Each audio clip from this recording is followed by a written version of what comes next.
Good morning, everybody. Today, and if you've been keeping track, or if you haven't, I've been keeping track, is poem number 3000. When I began this weird, strange journey, however many years ago, I never in my wildest dreams would have thought I would do it this long. To be honest with you, I did it on the tail end. Well, in the middle of starting my daily haiku on love experiment, where I just wanted to try to write a haiku every day. I wanted to see what that felt like. I wanted to see if I could be creative every morning, first thing in the morning before anything else happened. And I still have stuck with that. That rolled into this. I found an old typewriter, and I'm sure if you followed me for any extended period, you already know this story. But I found an old typewriter at an antique store here in Helena, Montana called Golden Girls.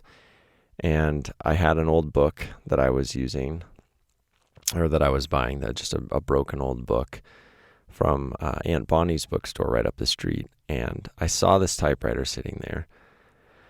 And it was beautiful. It was a 1927 Remington Rand 17. And I just loved everything about it. It was heavy. It was hard to use. And I decided to see if there was a ribbon that would work in it. And so I stuck a piece of the old book into there, one of the old title pages.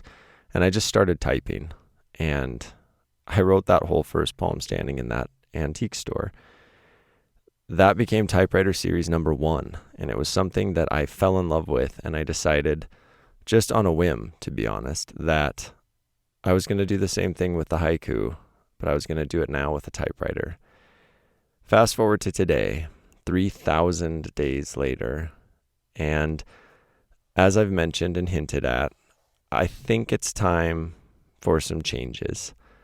I've noticed a shift, and first of all, I want to preface this with saying, in no way, shape, or form am I complaining. I'm not at all. I don't understand the Instagram algorithm. I don't understand how all of this works. I just know that I have seen a shift over the last year, that all of you wonderful people who have chosen to follow me, so few of you are actually seeing what I'm doing anymore. And I think it's my fault, maybe a little bit, to be honest. I think that I've oversaturated, and I think I've heard some feedback from some people I know, and maybe the part of the problem is 3 times a day, you are seeing from me the exact same thing you've been seeing from me for the previous 3,000 days. And I think what that might lead to, maybe, and I'm just guessing here, but maybe it leads to some weariness. And it leads to more of you just scrolling right past whatever it is I'm writing. And I understand. Life is short. We have less time now than we've ever have in our life, in human history, and we are busier than we've ever been. And so I can't imagine scrolling on your little Instagram on your 5, 10, 15-minute break that you might have and seeing this massive mountain of words that you feel obligated to read and digest, and then more than that, engage with. And I think because of that engagement for me has slowed down significantly. And because that engagement has changed, it's changing how many people are seeing the things that I'm writing. The bad part about this is I feel that my writing has gotten stronger and stronger and stronger the deeper into this 3,000, which means to me that my best work that I am proudest of is getting missed. And I feel bad about that, because a lot of the times they are words that I think have value, and I think that they are needed in certain ways. And unfortunately, they're just getting missed. And I think the only way to remedy this, the only way to remind myself why I do this, is to stop with the pressure on myself, even though it's never felt like that, just to stop thinking that it has to be something that is done so rigidly, that 3 times a day, every day, I have to post, and that when I wake up in the morning, I need to have a photo ready, And then around the afternoon, I have to have a haiku ready. And then in the evening, I have to have a typewriter poem ready. And I think this rigidity has stolen the mystery from all of this. And I'm sorry for that. The words have never stopped coming to me, and they never will. And so in truth, this typewriter series will not end. I will still continue it. And those numbers will go from 3,000 to who knows how high, but they will keep climbing. It'll just be a different schedule that I'm posting on. And I think in addition to that, one of the things I might do is I might step back and I might save some of these pieces that are longer for books and for people who have the time and the ability and the interest to process and digest longer pieces, because I think social media probably isn't it. If there are pieces that I feel are urgent enough and they are longer, maybe I'll do spoken word with them, and people can just listen to a video or watch me read them, rather than having to do it on a tiny little square in a tiny little social media on a tiny little phone. Nevertheless, I just wanted to say thank you for everybody who has stuck around. I'm not going anywhere. I'll still be around. I still have so many things I want to say. And so I'll be here. And it just might look different, and it might come at a different interval. And in that, I think maybe the magic will come back, and maybe the mystery.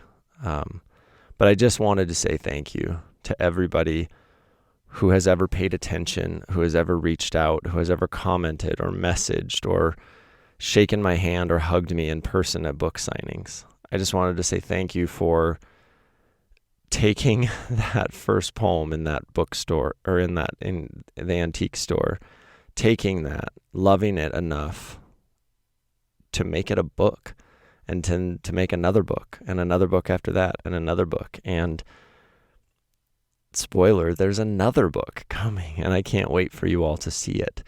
But I just wanted to say thank you and tell you all how much I loved you and appreciate you. And you've given me what resembles a career in something that I absolutely love doing, and I will never be able to repay that. So today's poem is number 3000, and it ties in with my other side project that I've been doing with my buddy Ash, Somewhere on the Spectrum. It's my podcast about autism and what it's like to live as an adult on the autistic spectrum. This poem is about me, and it ends, you'll see, exactly as this should end, without a lot of dramatic fanfare. It ends simply.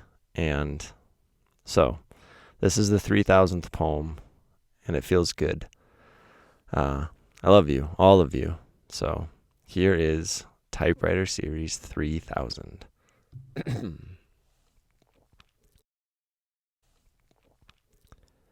Do you know me after all this time?